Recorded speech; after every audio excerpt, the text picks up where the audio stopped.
আপনারা জানেন যে গত 12ই এপ্রিল জঙ্গিপুর পুলিশ জেলার শামশেরগঞ্জ থানার অন্তর্গত জাফরাবাদ গ্রামে হরগোবিন্দ দাস এবং চন্দন দাস, যারা সম্পর্কে বাবা এবং ছেলে, তাদের বাড়িতে ঢুকে একদল দুষ্কৃতী বাবা এবং ছেলেকে নৃশংসভাবে কুপিয়ে খুন করে।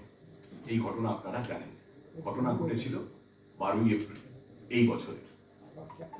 এই ঘটনার তদন্তে রাজ্য পুলিশের তরফে একটি বিশেষ তদন্তকারী দল বা স্পেশাল ইনভেস্টিগেশন টিম তৈরি করা হয়, যার নেতৃত্বে ছিলেন ডিআইজি মুর্শিদাবাদ রেঞ্জ সৈয়দ ওয়াকার রাজা। আমরা তদন্তে নেমে জানতে পারি যে প্রাথমিক এফআইআর এ 5 জনের নাম ছিল, কিন্তু তদন্তে আমরা বিস্তারিত তথ্য সংগ্রহ করি এবং সংগ্রহ করে আমরা নিশ্চিত হই এফআইআর এ যে 5 জনের নাম ছিল তাছাড়াও আরো 8 জন এই ঘটনার সঙ্গে, এই নৃশংস ঘটনার সঙ্গে সরাসরি যুক্ত। 5 এবং 8 এই 13 জনের খোঁজে সিটের তদন্তকারী দলের সদস্যরা তারা অভিযান শুরু করেন এবং এই 13 জনকেই আমরা অল্প সময়ের মধ্যেই গ্রেফতার করতে সক্ষম হই। এরা পলাতক ছিলেন। এদের রাজ্যে এবং রাজ্যের বাইরের বিভিন্ন জায়গায় রেড করে আমরা ধরি। ওড়িশাতে রেড করা হয় ঝাড়সুগুড়া, ঝাড়খণ্ডের পাকুড়, বীরভূমের পাইকার, হাওড়ার বিভিন্ন এলাকা, হাওড়া কমিশনারেট এবং হাওড়া রুরাল এলাকা, ফারাক্কা এবং মুর্শিদাবাদ এবং জঙ্গিপুর, এই 2 জায়গার বিভিন্ন প্রান্ত থেকে আমরা এই 13 জনকে গ্রেফতার করি। 56 দিনের মধ্যে তদন্তকারী অফিসার তদন্ত শেষ করে চার্জশিট জমা করেন আদালতে এবং বিচার শুরু হয়। স্পেশাল পিপি হিসেবে নিযুক্ত করা হয় শ্রী বিভাস চট্টোপাধ্যায়কে। আপনারা এটাও জানেন যে এই মামলায় গতকাল এই 13 জন অভিযুক্তকে মাননীয় আদালত দোষী সাব্যস্ত করেছেন। এই দোষী সাব্যস্ত করার পরে যেটা প্রক্রিয়া, আজকে কিছুক্ষণের মধ্যেই সাজাও ঘোষিত হবে। হয়তো আমরা এই প্রেস কনফারেন্স চলাকালীন সেই সাজার খবরটা পেয়ে যাব। তদন্তে আমরা প্রাথমিকভাবে সিসিটিভি ফুটেজ খতিয়ে দেখি।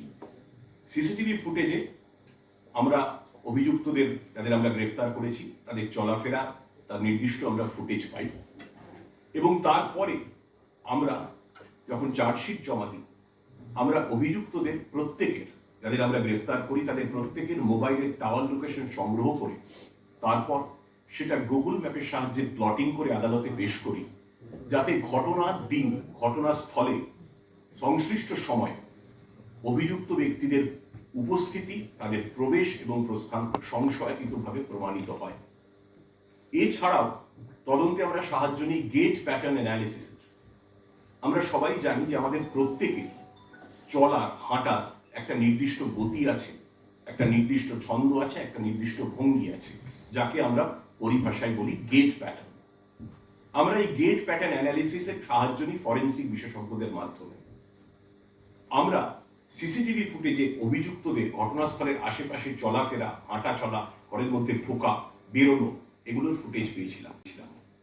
এরপর যখন অভিযুক্তরা আমাদের পুলিশি হেফাজতে ছিলেন, তখন আদালতের অনুমতিক্রমে আদালতেও তাদের গেট প্যাটার্ন অ্যানালিসিস হয়, তাদের হাঁটা চলা করিয়ে দেখানো হয়।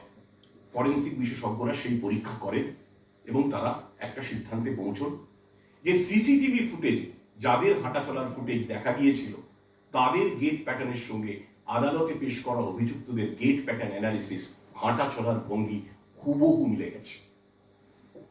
তৃতীয়ত, ডিএনএ সংক্রান্ত এভিডেন্সও আমরা কাজে লাগিয়েছি।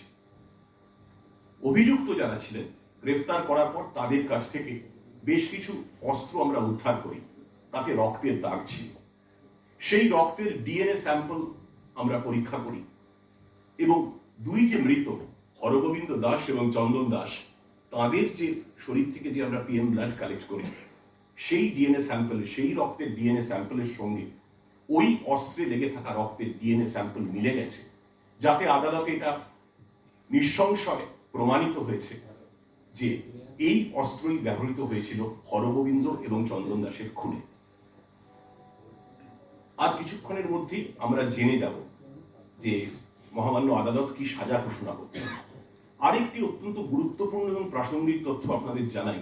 এই মামলার ক্ষেত্রে আপনারা জানেন, যখন নতুন ফৌজদারি বিধি চালু হয় কয়েক বছর আগে, ভারতীয় ন্যায় সংহিতা, বিএনএস, বিএনএসএস ইত্যাদি নতুন ফৌজদারি বিধি, তাতে একটি নতুন ধারা যোগ করা হয় গণপিটুনিতে মৃত্যু, death due to mob lynching.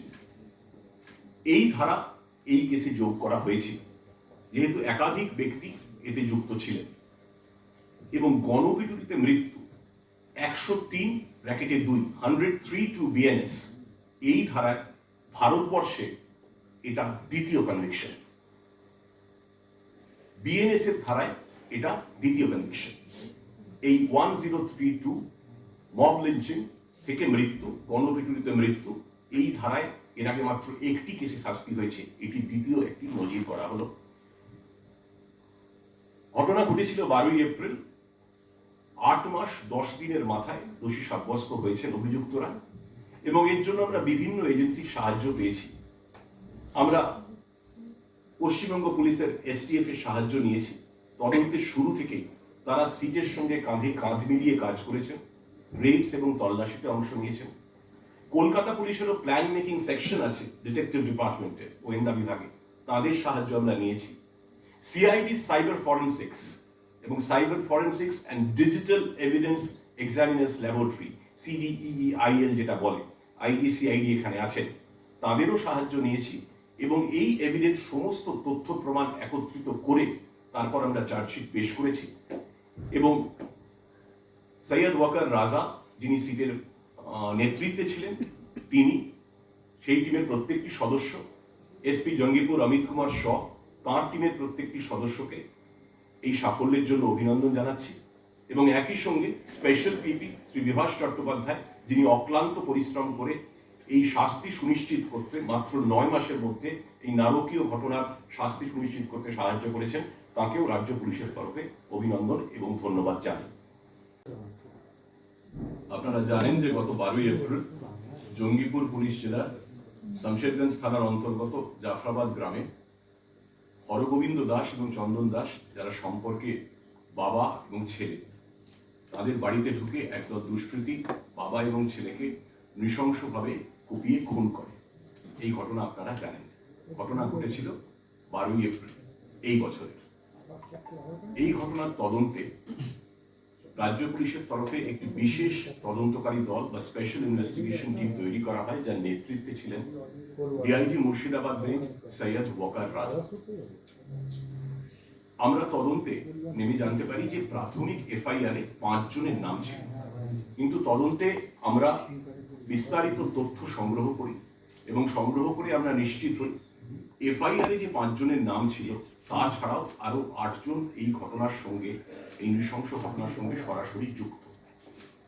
5 এবং 8 এই 13 জনের খোঁজে সিটের তদন্তকারী দলের সদস্যরা তারা অভিযান শুরু করেন, এবং এই 13 জনকেই আমরা অল্প সময়ের মধ্যেই গ্রেফতার করতে সক্ষম হই। এরা পলাতক ছিলেন। এদের রাজ্যে এবং রাজ্যের বাইরের বিভিন্ন জায়গায় রেড করে আমরা ধরি। ওড়িশাতে রেড করা হয় ঝাড়সুগুড়া, ঝাড়খণ্ডের পাকুড়, বীরভূমের পাইকার, হাওড়ার বিভিন্ন এলাকা, হাওড়া কমিশনারেট এবং হাওড়া রুরাল এলাকা, ফারাক্কা এবং মুর্শিদাবাদ এবং জঙ্গিপুর, এই 2 জায়গার বিভিন্ন প্রান্ত থেকে আমরা এই 13 জনকে গ্রেফতার করি। 56 দিনের মধ্যে তদন্তকারী অফিসার তদন্ত শেষ করে চার্জশিট জমা করেন আদালতে, এবং বিচার শুরু হয়। স্পেশাল পিপি হিসেবে নিযুক্ত করা হয় শ্রী বিভাস চট্টোপাধ্যায়কে। আপনারা এটাও জানেন যে এই মামলায় গতকাল এই 13 জন অভিযুক্তকে মাননীয় আদালত দোষী সাব্যস্ত করেছেন। এই দোষী সাব্যস্ত করার পরে যেটা প্রক্রিয়া, আজকে কিছুক্ষণের মধ্যেই সাজাও ঘোষিত হবে। হয়তো আমরা এই প্রেস কনফারেন্স চলাকালীন সেই সাজার খবরটা পেয়ে যাব। তদন্তে আমরা প্রাথমিকভাবে সিসিটিভি ফুটেজ খতিয়ে দেখি। সিসিটিভি ফুটেজে আমরা অভিযুক্তদের, যাদের আমরা গ্রেফতার করেছি, তাদের চলাফেরা, তার নির্দিষ্ট আমরা ফুটেজ পাই, এবং তারপরে আমরা যখন চার্জশিট জমা দিই, আমরা অভিযুক্তদের প্রত্যেকের, যাদের আমরা গ্রেফতার করি, তাদের প্রত্যেকের মোবাইলের টাওয়ার লোকেশন সংগ্রহ করে তারপর সেটা গুগল ম্যাপের সাহায্যে প্লটিং করে আদালতে পেশ করি, যাতে ঘটনার দিন, ঘটনাস্থলে সংশ্লিষ্ট সময় অভিযুক্ত ব্যক্তিদের উপস্থিতি, তাদের প্রবেশ এবং প্রস্থান সংশয়াতীতভাবে প্রমাণিত হয়।